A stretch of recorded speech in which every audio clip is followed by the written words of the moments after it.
عمل صالح، حق کی تلقین، صبر کی تاکید، یہ چاروں انگریڈینٹس پورے ہوتے چلے جائیں تو اب آپ بتائیے کوئی غم رہے گا، کوئی نیگیٹیوٹی رہے گی، کوئی ڈپریشن ہوگا، کوئی افسوس ہوگا؟ نہیں، کیا ہوگا؟ کامیابی ہی کامیابی، فلاح ہی فلاح۔ تو 3 انگریڈینٹ میں نے آپ کو سمجھا دیے۔ چوتھا عمل صالح، کیا کرنا کیا ہے؟ اب کرنا کیا ہے؟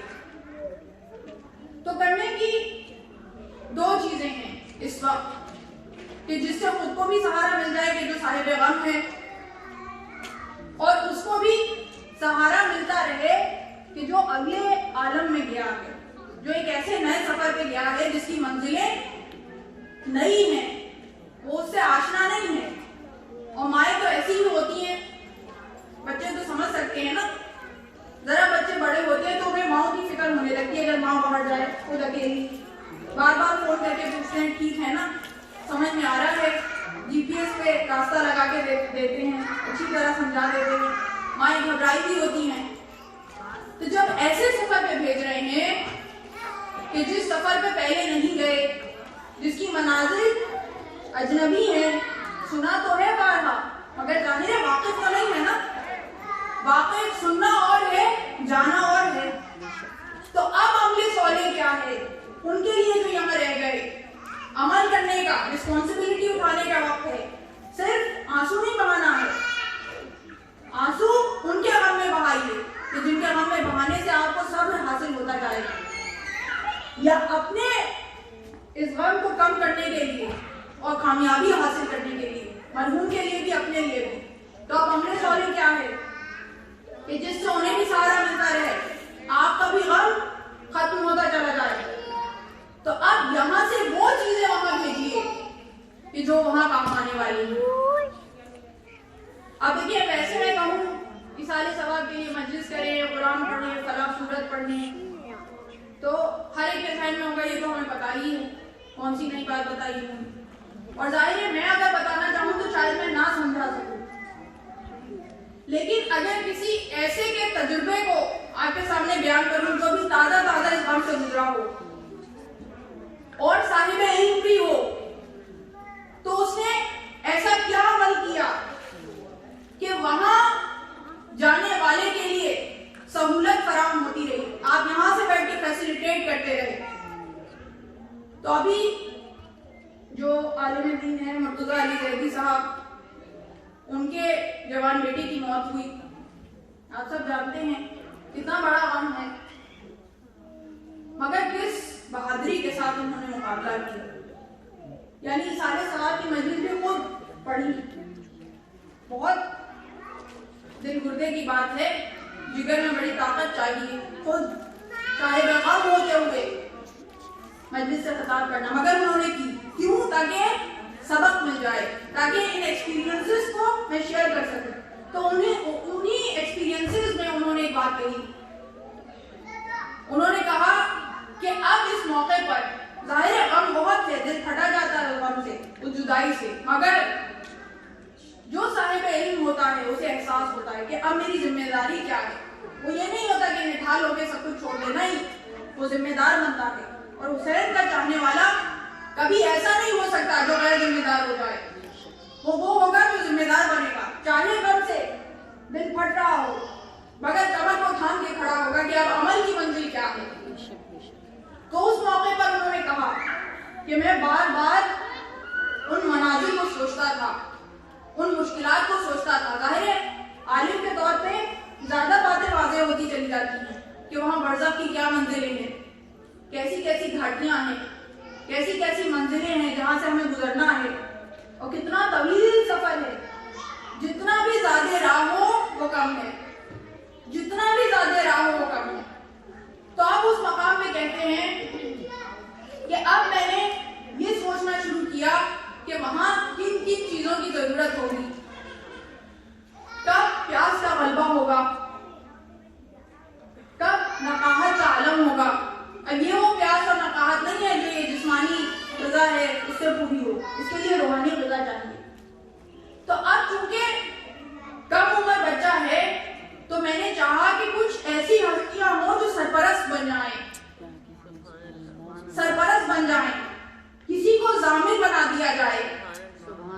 اب سمجھ میں نا امام ضامن کا تصور صرف یہاں کے لیے نہیں ہے، اصل تو وہ مراحل ہے، یہ دنیا تو 4 دن کی ہے، اصل تو وہ مراحل ہے، ادھر توجہ ہونی چاہیے۔ تو اس موقع پر میں سوچ کے کہ کہاں کون سی ہستی کام آ سکتی ہے اس سے توسل کرتا تھا اور ان کے حوالے کرتا تھا کہ بیوی میرا بچہ ہے، نادوا ہے، آپ کی ضمانت میں دیتا ہوں، آپ کی سرپرستی میں دیتا ہوں، ان مشکل مراحل میں، ان مشکل منازل پہ ان کا خیال رکھیے گا، ساتھ ساتھ رہیے گا، جو بھی ضرورت ہے اس کو پورا کرتے جائیے گا۔ تو کہتے ہیں اتنا اطمینان دل کو اترتا تھا کہ اس طرف سے دل بے فکر ہو جاتا تھا اور پھر دوسرے مرحلے کی طرف انسان سوچتا ہے۔ تو اس طرح سے توسل بھی قائم کرتے جا رہے ہیں ان ہستیوں کے ساتھ، اور ان ذمہ داریوں کا بھی خیال ہے کہ یہاں رہتے ہوئے ہماری کیا ذمہ داریاں ہیں۔ تو پڑھ کے جو بھیجنا ہے وہ تو ہے ہی اپنی جگہ، اور صرف یہ نہیں کہ آپ قرآن پڑھتے جائیں، سمجھ کے پڑھیں، دعا پڑھیں سمجھ کے پڑھیں۔ اس سے کیا ہوگا؟ اس سے آپ کے دل پہ بھی صبر اترنا شروع ہو جائے گا۔ سمجھ کے پڑھیں گے نا تو پھر آپ کے دل میں بھی مرہم آتا چلا جائے گا۔ تو ایک تو یہ ذمہ داری، دوسری یہ ذمہ داری کہ یہاں موجود جتنے لوگ ہیں جن کا آپ سے رشتہ ہے، ان رشتوں کو سنبھالتے ہوئے چلتے جائیے۔ یہ نہیں کہ غم سے نڈھال ہو کے آپ یہ سمجھیں کہ اب ان پہ توجہ ہم کم کر سکتے، نہیں، زیادہ توجہ کے ساتھ، اس لیے کہ ذمہ داری کو سمجھنا ضروری ہے۔ اور اس کے بعد جب دل دکھا ہوا ہوتا ہے تو انسان بہت سارے ایسے کام کر سکتا ہے جو عام انسان کے بس کی بات نہیں ہے۔ اور آپ دیکھیے جتنے بڑے بڑے کام مومنین اس دنیا میں اگر کرتے ہیں تو انہی خاص لمحات کے بعد کرتے ہیں۔ کسی نے اگر کینسر کے مرض میں اپنے ماں باپ کو کھویا ہو تو پھر وہ کینسر کا اسپتال بناتا ہے۔ کسی نے دیکھا ہو کہ چھوٹے بچے یتیم ہو گئے تو وہ ایسا یتیم خانہ بناتا ہے کہ جہاں لوگ یتیم پرور ہوں۔ تو یہ جو بڑے بڑے کام ہیں نا، یہ عام حالات میں نہیں ہوتے۔ جب دل دکھا ہوتا ہے تو پھر اس دکھے ہوئے دل سے ایک عزم نکلتا ہے، ایک ارادہ نکلتا ہے، ایک مقصد نکلتا ہے، اور اس مقصد حیات کے پیچھے انسان جب چلنا شروع کرتا ہے تو پھر اسے سکون ملتا چلا جاتا ہے، سکون ملتا چلا جاتا ہے۔ تو یہ وہ تمام کنجیاں ہیں، یہ وہ تمام چابیاں ہیں، یہ تمام وہ مفتوحات ہیں کہ جو صاحب عزا کے، صاحب غم کے ہاتھ میں ہم اگر دے دیں تو اس سے بہتر تحفہ اس کے لیے کوئی نہیں۔ اور یہ وہ تحفہ ہے کہ پھر وہاں جو مرحومہ ہیں ان کے لیے جو ہم تحفہ بھیج رہے ہیں اس کا اب ثواب کبھی نہ ختم ہونے والا ہوگا، اس لیے کہ صدقہ جاریہ برات آئے گا۔ تو ایسے کام کرنا، اگر ابھی سمجھ میں نہیں آ رہا کہ کیا کام کیا جائے تو بس یہ سمجھ لیں کہ ایسا کام کیا جائے جو صدقہ جاریہ ہو، جو صدقہ جاریہ ہو، تو وہ مرحومہ کے لیے بھی باعث سعادت ہے اور خود آپ کے لیے بھی باعث سعادت ہے، اور صرف آپ ہی کے لیے کیا پوری نسلوں کے لیے باعث سعادت ہے۔ ایک مرتبہ صلوات بھیجیے محمد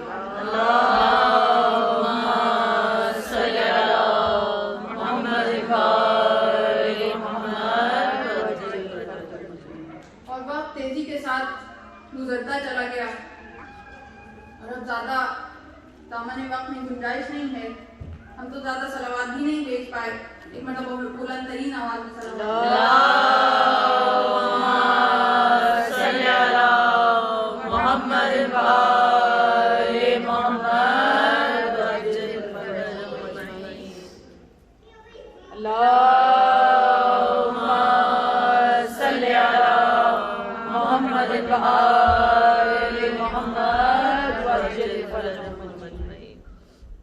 تو اس طرح سے اگر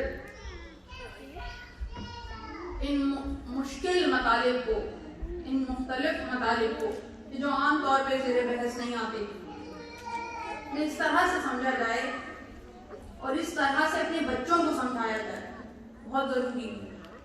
بہت ضروری ہے. اور ہمارے ہاں تو بڑے ہی نہیں صحیح سے سمجھے ہوئے. سب کی بات نہیں میں کر رہی, ظاہر ہے جو بزرگ ہیں وہ تو جانتے ہیں, مگر جتنا زیادہ دنیا مٹیریلسٹک ہوتی جا رہی ہے اتنا زیادہ ان تصورات سے دوری پیدا ہوتی جا رہی ہے. تو پھر ظاہر ہے کہ ان تصورات سے وحشت پیدا ہوگی. وحشت وہیں ہوتی ہے جہاں کچھ پتہ ہی نہیں, ایک دم سے ایک مصیبت پڑ جائے. لیکن اگر معلوم ہو کہ کس طرح سے نبردآزما ہونا ہے, اور ماں کے اعتبار سے, ماں ہونے کے اعتبار سے, جتنی مائیں یہاں بیٹھی ہیں, ہمارے دل میں اگر موت سے متعلق کوئی ڈر ہوتا ہے تو وہ یہی ہوتا ہے کہ اگر آج ہمیں کچھ ہو گیا تو ہمارے بچوں کا کیا ہوگا. ایسا ہے یا نہیں؟ ویسے مائیں موت سے اپنے لیے نہیں ڈرتی, اگر ڈرتی ہے تو بچوں کے لیے ڈرتی کہ ان کو کون دیکھے گا, ان کا کون سہارا بنے گا. تو ویسے تو ایک تو یہ بات سمجھ لینی چاہیے کہ سب سے بڑا سہارا خداوند عالم ہے. ہم بھی اگر وسیلہ بنے ہیں تو اسی نے وسیلہ بنایا.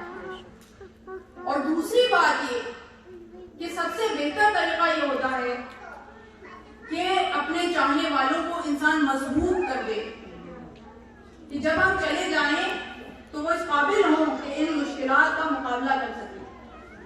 مگر آج جس ہم وقت میں سانس لے رہے ہیں, بالعموم تمام دنیا میں, عام طور پہ تمام دنیا میں یہ حالت ہے, کسی بھی ملک میں, لیکن ان ممالک میں تو خاص طور پہ بچے اتنے فریجائل ہوتے جا رہے ہیں کہ وہ عام مشکلات کو نہیں برداشت کر سکتے, 2 منٹ کی دھوپ کو نہیں برداشت کر سکتے, 2 منٹ کی بھوک کو نہیں برداشت کر سکتے, 2 منٹ کی بے آرامی کو نہیں برداشت کر سکتے. کوئی مہمان گھر میں آ جائے اسے کمرہ نہیں دے سکتے. حالانکہ سڑک پہ نہیں سلاتے بچوں کو, تک گھر میں ہی کہیں سلاتے, مگر تیار نہیں ہے, اس لیے کہ اتنی آسائش کی, اتنی آرام کی عادت پڑ گئی, ہم نے لاڈ پیار میں ڈالی. اور اسی وجہ سے ہمارا دل پھر دہلتا ہے جب ہم سوچتے ہیں کہ اگر ہمیں کچھ ہو گیا تو بچوں کا کیا ہوگا. تو بچوں کو مضبوط بنائیے, طاقتور بنائیے, اس قابل بنائیے. جتنے بچے بیٹھے ہوئے ہیں بہت غور سے سنیں کہ ان کے اندر اتنی طاقت ہونی چاہیے, اتنا کانفیڈنس ہونا چاہیے, سیلف اسٹیم اتنی ہائی ہونی چاہیے کہ مشکلات کا مقابلہ کر سکے مضبوطی کے ساتھ. تو بچوں کو مضبوط بنانا ضروری ہے. اور کیسے مضبوط بنیں گے؟ جب یہ تصورات آپ ان تک پہنچائیں گے, ان کے سامنے واضح کریں گے. موت کے تصور کو, موت کے بارے میں بات کرنے کو کوئی ایسا اسٹیریوٹائپ ٹاپک نہیں بنائیں گے, کوئی ایسی بات نہیں بنائیں گے کہ ارے یہ کیا کہہ دیا, کیونکہ یہاں اسکولوں میں تو ایسی ہی تربیت دی جاتی ہے.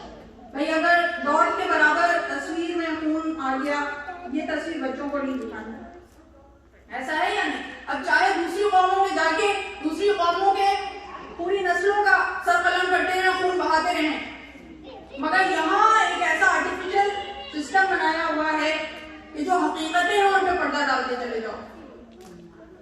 اور پھر یہی ہوتا ہے نا کہ جب آخری عمر آتی ہے ماں باپ کی, اس سے ہی بہت پہلے ذرا سا بڑھاپا آیا تو اب انہیں ایج کیئر میں ڈال دیا, تاکہ نہ مشکلات کا مقابلہ کرنا پڑے, نہ ان کا خیال رکھنا پڑے, نہ موت کو دیکھنا پڑے.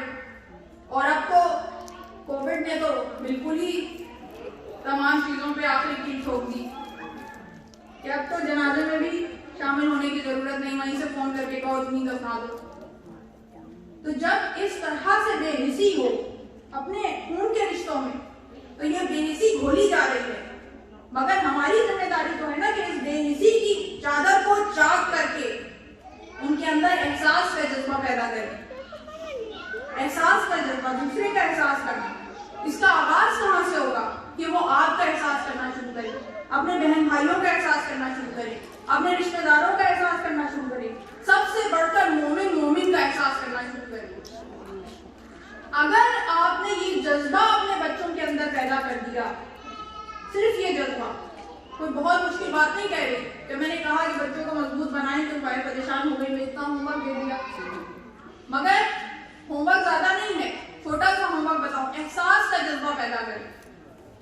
اگر آپ نے احساس کا جذبہ پیدا کر دیا تو پھر وہ بڑی مشکلات جن کا میں نے ابھی تذکرہ کیا وہ تو آسان ہو ہی جائیں گی. اس سے پہلے ہی یہ جو مشکلات فی زمانہ آج کے دور میں پیدا ہوتی جا رہی ہیں کہ نئے رشتوں میں بندھتے ہیں، رشتے نبھا نہیں پاتے، ادھر شادی ہوئی ادھر طلاق ہوئی، یہ مشکلات بھی حل ہوتی چلی جائیں گی۔ اس لیے کہ انسان اگر انسان کا احساس کرنا شروع کر دے اور اس سے پہلے سب سے پہلے یہ سوچے کہ میں مومن ہوں اور مومن کا احساس کرے، تو پھر کوئی رشتہ نبھانا مشکل نہیں ہے، کوئی رشتہ نبھانا مشکل نہیں ہے۔ پھر رشتے ٹوٹیں گے نہیں، ایسے رشتے بنیں گے کہ جو تا حیات تا ابد قائم رہیں گے۔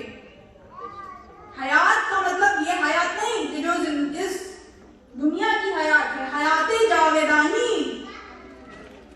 تب تک جو تعلق قائم رہنے والا ہے وہ ایک مومن کا دوسرے مومن سے ہے۔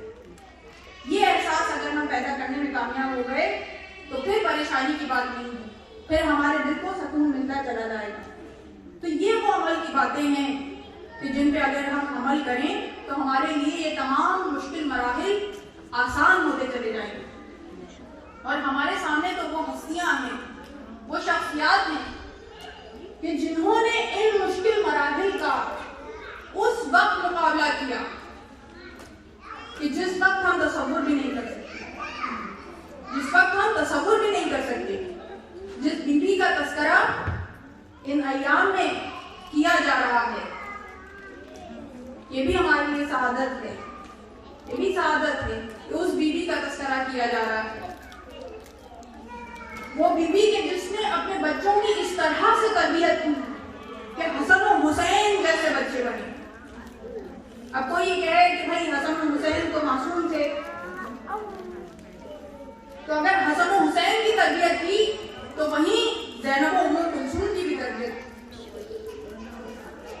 کیسی تربیت کی، کیسی تربیت کی کہ ایسی زینب نے زندگی گزار کے دکھائی کہ ثانیہ زہرا کے نام سے مشہور ہو گئی۔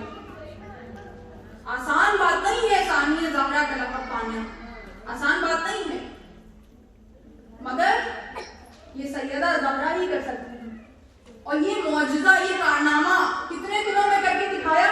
صرف چند سالوں میں، صرف چند سالوں میں۔ زیادہ موقع تو دیا ہی نہیں کہ اپنے بچوں کے ساتھ رہ پاتی، صرف چند سال، ننھے ننھے سے بچے، ان ننھے ننھے سے بچوں کو چھوڑ کر چلے جانا۔ ہم تو اپنے جوان بچوں کو چھوڑتے ہوئے سوچتے ہیں تو ہمارا دل دہلنے لگتا ہے، ننھے ننھے سے بچے تو کتنا زیادہ ہمارے لیے سبق کی منزل ہے، کتنا زیادہ سبق کی منزل ہے کہ ان کی ایسی تربیت بھی تھی، سارے گھر کے کام بھی کرتی ہیں، خود اپنے ہاتھ سے کرتی ہیں، آخری وقت تک کرتی رہی کہ جس وقت آخری وقت میں جانے کا، کمرے میں جانے سے پہلے بھی یہ وصیت کر کے گئی کہ جب بچے آئیں تو انہیں پہلے کھانا کھلا دینا، کھانا تیار کر کے گئی ہے۔ اور کس حالت میں کھانا تیار کر کے گئی ہے؟ بالکل ٹھیک ٹھاک نہیں تھی، زخمی حالت، غموں سے چور دل،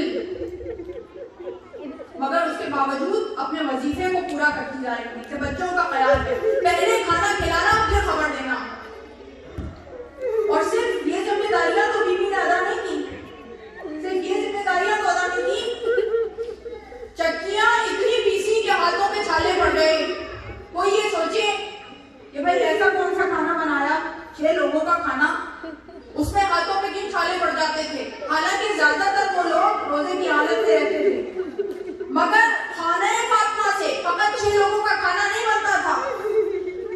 جو مسجد نبوی میں اصحاب صفہ تھے، ان اصحاب صفہ کا 40-50 لوگوں کا کھانا روزانہ بیوی کے گھر سے بن کے جاتا تھا، اور آخری دن تک یہ ذمہ داری نبھاتی رہی، یہ ذمہ داری نبھاتی رہی۔ تو یہ تمام ذمہ داریاں ادا کر رہی ہیں، اور اس کے بعد عبادت ایسے کرتی ہے کہ پوری رات عبادت میں مصروف ہوتی ہے۔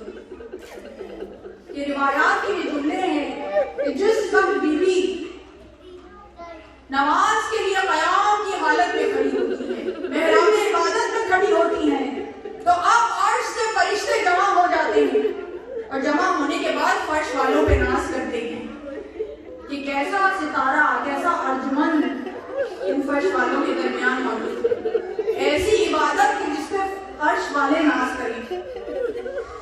اور یہ وہ